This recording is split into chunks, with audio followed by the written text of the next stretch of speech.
Jai Jirendra, all of you. Welcome to the 40th class of CA Inter Auditing and Assurance on our YouTube channel named CA Lavish Purvi. Subscribe the channel if not yet done and press the bell icon. So, continuing with chapter number 4, Risk Assessment and Internal Control.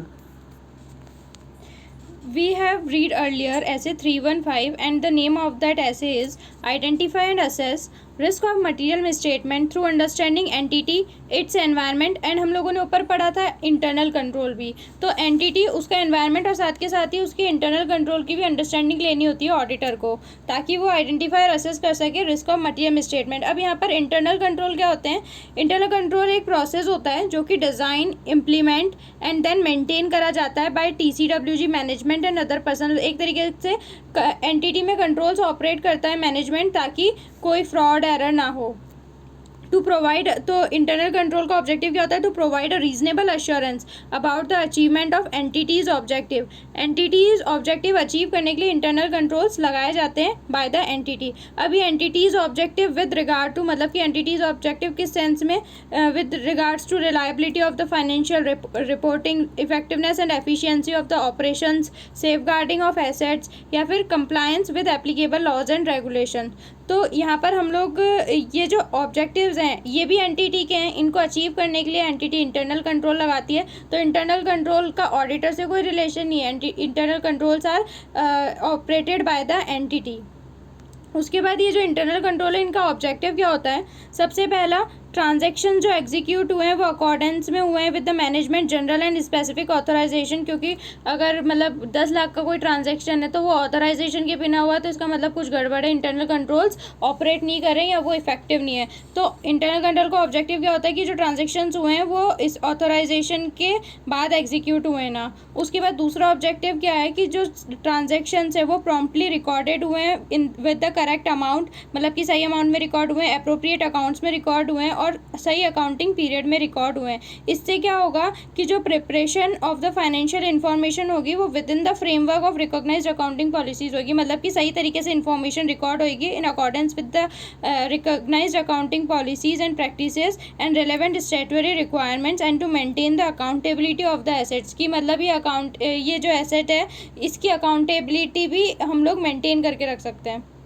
उसके बाद third objective क्या आता है कि assets are safeguarded from unauthorised assets use or disposition. क्योंकि asset जब properly record होगा and उसके जो पर्सनल, मतलब कि जो कंट्रोल ऑपरेट कर रहे हैं, अगर वहाँ पर वो जो पर्सन होंगे वो ऑथराइज्ड होंगे तो कोई वो अनऑथराइज्ड पर्सन को एसेस नहीं दे सकते उस इन्वेंट्री का, कि मतलब कि एसेट को सोल्ड दिखा दिया जैसे कि उसमें ट्रांजेक्शन्स में, लेकिन वो सोल्ड हुआ नहीं, उसका पैसा रिसीव नहीं हुआ, लेकिन कोई अनऑथराइज्ड पर्सन उसे एसेस करके उसमें गलत एंट्री डाल के उस एसेट को यूज़ कर सकता है। तो इसलिए यहाँ पर बोला है कि assets are safeguarded from unauthorised assets use or disposition. Disposition मतलब बेचना। उसके बाद है the recorded assets are compared with the existing assets at the reasonable intervals and appropriate action is taken with regard to any differences. मतलब कि जो asset recorded है उसको रीजनेबल इंटरवल्स पे चेक करेंगे विद द एग्जिस्टिंग एसेट्स पे, ताकि appropriate action ले सके अगर कोई डिफरेंस मिलता है तो ये तो हो गए हमारे objectives of internal control. Internal control जो कि एंटिटी में ऑपरेट कर रहे हैं उनके ऑब्जेक्टिव्स क्या है कि ये क्यों ऑपरेट कर रहे हैं। उसके बाद एंटिटीज़ इंटरनल कंट्रोल पे आते हैं। अब यहाँ पर एंटिटीज़ इंटरनल कंट्रोल, तो auditor shall obtain an understanding of the internal control जो कि रेलेवेंट है उसकी ऑडिट के लिए।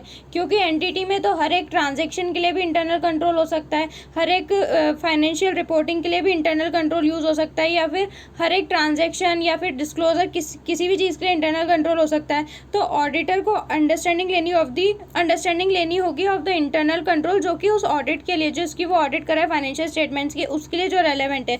क्योंकि इतने सारे इंटरनल कंट्रोल्स की वो अंडरस्टैंडिंग लेगा जो कि उसके लिए रेलेवेंट ही नहीं है, तो फिर उसका टाइम फोकट में लगेगा। इसलिए although most controls relevant to the audit are likely to relate to the financial reporting, लेकिन not all the controls that relate to financial reporting are relevant to the audit। मतलब बहुत सारे फाइनेंशियल कंट्रोल जो हैं वो financial reporting के लिए use होते हैं, लेकिन सारे कंट्रोल जो फाइनेंशियल रिपोर्टिंग के लिए यूज़ हो रहे हैं वो ऑडिट के लिए रेलेवेंट हो ऐसा ज़रूरी नहीं है। ये एक ऑडिटर का प्रोफेशनल जजमेंट है कि वो कंट्रोल जो है वो इंडिविजुअली या फिर combination with other controls is relevant to the audit or not, ये डिसाइड करना एक ऑडिटर का प्रोफेशनल जजमेंट है। तो यहाँ पर हम लोगों ने देखा कि सारे इंटरनल कंट्रोल्स को अंडरस्टैंड करना ऑडिटर के लिए कंपलसरी नहीं है। उसके बाद आता है benefits of understanding internal control, मतलब कि अगर ऑडिटर इंटरनल कंट्रोल की अंडरस्टैंडिंग लेगा तो ये ऑडिटर को कैसे असिस्ट करेगा, मतलब कि कैसे मदद करेगा उसकी ऑडिट में। तो सबसे पहले identifying the types of potential miss statement, मतलब कि जैसे कि जहाँ कंट्रोल्स वीक हैं वहाँ मिस स्टेटमेंट के चांसेस क्या होंगे, ज़्यादा। तो जब वो ऑडिटर वो असेस करेगा, इंटरनल कंट्रोल्स को अंडरस्टैंड करेगा, तो उसे ये पता लग जाएगा कि यहाँ ये कंट्रोल वीक है तो यहाँ पर मिस स्टेटमेंट के चांसेस ज़्यादा हैं। तो इसलिए identify type of potential miss statement, potential मतलब होने के chances of the miss statement. उसके बाद दूसरा असिस्ट कैसे करेगा ऑडिटर को internal control, bye identifying the factors that affect the risk of material miss statement. ऐसे कौन से फैक्टर्स हैं जो risk of material miss statement को अफेक्ट कर रहे हैं। Risk of material miss statement मतलब रिस्क की फाइनेंशियल स्टेटमेंट्स में मटीरियल मिस स्टेटमेंट है, इस चीज़ को अफेक्ट करने के फैक्टर्स है उनको आइडेंटिफाई करना। अब अफेक्ट मतलब ये रिस्क ऑफ मटीरियल स्टेटमेंट को इंक्रीज करना या डिक्रीज करने के फैक्टर्स। उसके बाद थर्ड है designing the nature, timing and extent of further audit procedure. जब ऑडिटर इंटरनल कंट्रोल की अंडरस्टैंडिंग ले लेगा तो उसको पता लग जाएगा कि यहाँ रिस्क ज़्यादा इन्वॉल्व है, यहाँ कम इन्वॉल्व है, तो अकॉर्डिंगली वो अपने nature, timing and extent of further audit procedures को प्लान कर सकता है, मतलब कि डिज़ाइन कर सकता है। तो ये उसको उसमें भी असिस्ट करेगा ऑडिटर को। तो ये 3 पॉइंट्स हैं जो कि अगर ऑडिटर अंडरस्टैंड करेगा इंटरनल कंट्रोल को, ऑडिटर को असिस्ट करेंगे ये पॉइंट्स, मतलब कि ये चीज़ें इनमें असिस्ट करेंगे ऑडिटर को अगर वो अंडरस्टैंडिंग लेगा इंटरनल कंट्रोल की। उसके बाद एक इलस्ट्रेशन दे रखा है कि auditor of GR and associate appointed for the audit of PNG limited, a manufacturing company engaged in manufacturing of various food items.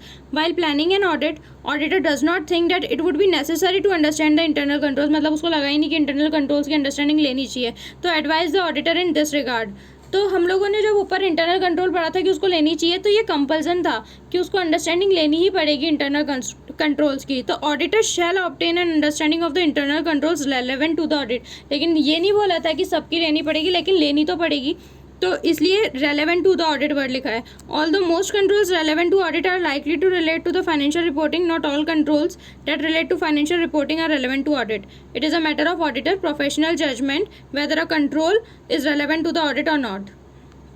उसके बाद हम लोग आते हैं various aspects of internal control. अब ये जो इंटरनल कंट्रोल के मतलब एस्पेक्ट्स, मतलब अलग अलग तरीके से इंटरनल कंट्रोल के बारे में पढ़ेंगे, लेकिन इसको पूरी स्टडी ऑफ इंटरनल कंट्रोल को 4 हिस्सों में बांटा गया है। सबसे पहला general nature and characteristics of the internal control, then control relevant to the audit, nature and extent of understanding of relevant controls, and fourth is components of internal control. तो सबसे पहले हम लोग देखते हैं general nature and characteristics of internal control.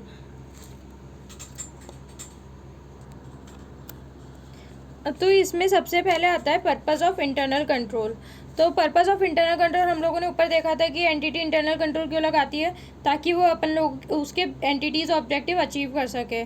तो internal control is designed, implemented and maintained to address identified business risk that threaten the achievement of entities objective, मतलब कि उन रिस्क को आइडेंटिफाई करना जो कि उसको एंटिटी के ऑब्जेक्टिव को अचीव करने से रोक रहे हैं। तो अब एंटिटीज़ ऑब्जेक्टिव क्या क्या होते हैं यहाँ पर, reliability of the entity financial reporting, effectiveness and efficiency of its operation, मतलब entity's operation, compliance with the applicable laws and regulations, and safeguarding of assets. ये एंटिटी के ऑब्जेक्टिव हैं। इससे रिलेटेड जो बिजनेस रिस्क है इंटरनल कंट्रोल उन्हें identify करता है। इसके लिए एंटिटी डिज़ाइन, इम्प्लीमेंट और मेंटेन करती है इंटरनल कंट्रोल्स। उसके बाद the way in which internal control is designed, implemented and maintained very with the entity size and complexity, क्योंकि हर एंटिटी में सेम इंटरनल कंट्रोल्स इंप्लीमेंट नहीं होते हैं, हर एंटिटी के अलग अलग इंटरनल कंट्रोल्स ऑपरेट होते हैं। तो ये वेरी करता है with the entity size and the complexity in the entity. उसके बाद आते हैं लिमिटेशंस ऑफ इंटरनल कंट्रोल। अभी हम लोगों ने देखा कि पर्पस क्या था इंटरनल कंट्रोल को लाने का। अब इसकी लिमिटेशंस क्या क्या है, मतलब कि ये लिमिटेशंस हैं जिसके कारण इंटरनल कंट्रोल पे हम लोग एकदम ही रिलाई भी नहीं कर सकते, मतलब ये वीकनेस है इंटरनल कंट्रोल की। सबसे पहला internal control can provide only reasonable assurance. जैसे ऑडिट में रीजनेबल एश्योरेंस ऑडिटर देता है, क्योंकि प्रोसीजर्स तो वो ऑडिटर भी सारे ही लगाता है, लेकिन हाई लेवल ऑफ एश्योरेंस ही दे सकता है, एकदम कंप्लीट एश्योरेंस नहीं दे सकता। ऐसे इंटरनल कंट्रोल भी हैं, केवल रीजनेबल एश्योरेंस ही दे सकते हैं। तो internal controls no matter how effective can provide an entity with only a reasonable assurance about achieving the entity's financial reporting objective, क्योंकि entity का objective होता है कि financial reporting का भी, तो उसको achieve करने में केवल एक reasonable assurance दे सकता है internal control भी. The likelihood of their achievement is affected by inherent limitations of internal control. जैसे audit की inherent limitations होती है जिसके कारण auditor केवल reasonable assurance ही दे पाता है, ऐसे ही likelihood of the achievement of entity's objective is affected by inherent limitations of internal control. इस कारण से internal control केवल reasonable assurance देता है. उसके बाद दूसरा limitation क्या है internal control का? human judgment in decision making. controls बनाए किसने होंगे? human ने, तो error के chances तो वहाँ भी आते हैं. इसलिए यहाँ पर जो limitation हो गया internal control का कि human judgment involved होगा decision making में. तो सब इसमें क्या लिखा हुआ है कि reality is that human judgment and decision making can be faulty and that breakdowns in internal controls can occur because of the human error. जैसे कि there may be error in design of or in the change of the control. उसके बाद तीसरा limitation आता है lack of understanding the purpose. मतलब कि internal control जो ऑपरेट कर रहा है उसको यही नहीं पता कि ये कंट्रोल किस चीज़ के लिए लगाया गया है या फिर इसका ऑब्जेक्टिव क्या है अल्टीमेटली इस कंट्रोल को इम्प्लीमेंट करने का. तो उस केस में वो कंट्रोल इफेक्टिवली इम्प्लीमेंट हो ही नहीं सकता. तो इसलिए यहाँ पर लिखा है the operation of the control may not be effective such as where the information जो प्रोड्यूस करी है for the purpose of internal control. मतलब कि इंटरनल कंट्रोल के जो इन्फॉर्मेशन यूज़ कर रहे हैं, जैसे कि एक्सेप्शन रिपोर्ट मतलब कि जो गलतियाँ, एक्सेप्शन मतलब हम लोगों ने पहले देखा था गलतियाँ बोलते हैं, तो जो मतलब कि गलतियाँ हो रही है उस एंटिटी में उनकी जो रिपोर्ट है जो कि इंटरनल कंट्रोल के लिए यूज़ होने वाली है वही हम लोगों को वही इन्फॉर्मेशन हम लोगों को नहीं पता है, वो हम लोग यूज़ नहीं कर पा रहे एक तरीके से इफेक्टिवली, बिकॉज जो इंडिविजुअल रिस्पॉन्सिबल है उस इन्फॉर्मेशन को रिव्यू करने के लिए, उस इन्फॉर्मेशन को यूज़ करने के लिए उसको यही नहीं पता है कि उसका पर्पस क्या है या फिर वो सही तरीके से सही एक्शन नहीं ले पा रहा. तो उस केस में कंट्रोल्स इफेक्टिवली कैसे ऑपरेट करेंगे, मतलब वो कंट्रोल्स का इफेक्टिवली यूज़ ही नहीं कर पाएगा. उसके बाद फोर्थ आता है कॉल्यूजन अमंग द पीपल. जैसे कि मैनेजमेंट है, अब मैनेजमेंट की जिम्मेदारी होती है कि कंट्रोल्स इफेक्टिवली ऑपरेट हो रहे हैं कि नहीं हो रहे हैं. अब मैनेजमेंट ने कॉल्यूड कर लिया विद सम अदर पर्सन जो कि कंट्रोल लेवल पे वर्क कर रहा है, तो उस केस में फ्रॉड के चांसेस तो इंक्रीज हो ही जाएंगे. तो यहाँ पर इंटरनल कंट्रोल भी फिर इफेक्टिवली वर्क नहीं कर पाएगा. जैसे कि controls can be circumvented by the collusion of 2 or more people or inappropriate management override of controls. Inappropriate management override of controls मतलब मैनेजमेंट ने कंट्रोल्स को ओवरराइड कर दिया, मतलब कि नेग्लेक्ट करके कोई और ट्रांजेक्शन कर लिया जिससे कि इंटरनल कंट्रोल भी फेल हो गए. जैसे management may enter into a side agreement with customer that alter the terms and conditions of the entities standard sale contract. Entity की कोई स्टैंडर्ड सेल कॉन्ट्रैक्ट की सेल कॉन्ट्रैक्ट की स्टैंडर्ड टर्म्स थी, उसको मैनेजमेंट ने उसके अगेंस्ट में जाके मैनेजमेंट ने कोई साइड एग्रीमेंट कर लिया विद द कस्टमर्स, तो which may result in an improper revenue recognition. इससे क्या होगा, इम्प्रॉपर रेवेन्यू रिकॉग्नाइज होगा. Also edit checks in a software program that are design to identify and report transaction that exceed specified credit limits may be overridden or disabled. मतलब कि जैसे कि software में होता है कि अगर इस अमाउंट से ऊपर का ट्रांजेक्शन होता है तो उस केस में वो क्रेडिट लिमिट से मतलब ऊपर का ट्रांजैक्शन अगर कोई एंटर करता है तो उस केस में सॉफ्टवेयर अपन लोगों को नोटिफिकेशन दे देता है उस चीज़ का. लेकिन अगर उस चीज़ को ही डिसेबल कर दिया उस ऑप्शन को, तो उस केस में कंट्रोल्स भी फेल हो जाएंगे क्योंकि यहाँ पर पता ही नहीं लग पाएगा कि ऐसा कुछ ट्रांजैक्शन भी हुआ है. उसके बाद आता है जजमेंट बाय द मैनेजमेंट. तो यहाँ पर जो कंट्रोल्स ऑपरेट कर रहे हैं तो उसको बनाने की रिस्पॉन्सिबिलिटी थी मैनेजमेंट की. मैनेजमेंट ने डिसाइड करा होगा कि ऐसे डिज़ाइन होंगे ये कंट्रोल्स और ऐसे ऑपरेट होंगे. तो management may make judgements on the nature and extent of control it chooses to implement. मतलब कि जजमेंट वही लेगा कि ये जो कंट्रोल्स है इनका नेचर और इनका एक्सटेंट कितना होना चाहिए in case of its implementation and the nature and extent of risk it chooses to assume. और उसको मैनेजमेंट को कितना रिस्क लेना है ये भी उसी का डिसीजन होगा. तो एक तरीके से जजमेंट बाय द मैनेजमेंट भी एक इंटरनल कंट्रोल की लिमिटेशन हो गई. 6th point limitation in case of small entities. जो इंटरनल कंट्रोल है वो स्मॉल एंटिटीज़ के अंदर उसकी जो लिमिटेशंस हो जाती हैं कुछ ज़्यादा हो जाती हैं, क्योंकि अगर बड़ी एंटिटीज़ हैं तो उसके अंदर तो वहाँ पे सेग्रीगेशन ऑफ ड्यूटीज़ रह सकती हैं कि ए जो पर्सन है वो ये वाला काम करेगा, बी पर्सन उसके आगे की स्टेप करेगा, सी पर्सन उसके आगे की स्टेप करेगा. तो यहाँ पर क्रॉस चेक होने के चांसेस भी रहते हैं और यहाँ पर हम लोग सेग्रीगेशन ऑफ ड्यूटीज़ मतलब इनके पर्सनस की प्लेसेस भी अपन लोग चेंज करके चेक करा सकते हैं. ठीक है, लेकिन अगर कोई स्मॉल एंटिटी है तो वहाँ पर बहुत कम एम्प्लॉयज़ होंगे ठीक है। तो वहाँ पर मेन ओनर मैनेजर है, वही सब कुछ ध्यान रखेगा। और ओनर मैनेजर अगर खुद ओवरराइड ऑफ कंट्रोल्स करना चाहेगा तो उसको किसी से पूछने की ज़रूरत नहीं पड़ेगी, वो खुद अपने मन से कर सकता है ये। तो ये एक स्मॉल एंटिटीज़ के अंदर एक इंटरनल कंट्रोल्स की लिमिटेशन आ गई। Smaller entities often have fewer employees due to which segregation of duties is not practicable. However in a small owner managed entity owner manager may be able to exercise more effective oversight than in larger entity. यहाँ पर जो owner manager रहेगा, जो main रहेगा, जो owner जो manage कर रहा होगा एंटिटी को, उसका इफेक्टिव ओवरसाइट तो ज़्यादा रह सकता है in as compare to small larger entity. This oversight may compensate for the generally more limited opportunities for segregation of duties, but on the other hand, the owner manager may be more able to override controls because the system of control is less structured and the system of controls is managed by him only. This is taken into account by the auditor when identifying the risk of material misstatements due to fraud. जब small entity के auditor audit कर रहा होगा तो ये अपने दिमाग में ऑडिटर रखेगा कि ये स्मॉल एंटिटी है, तो यहाँ पर रिस्क ऑफ मटेरियल मिसस्टेटमेंट ज़्यादा हो सकती है फ्रॉड के कारण।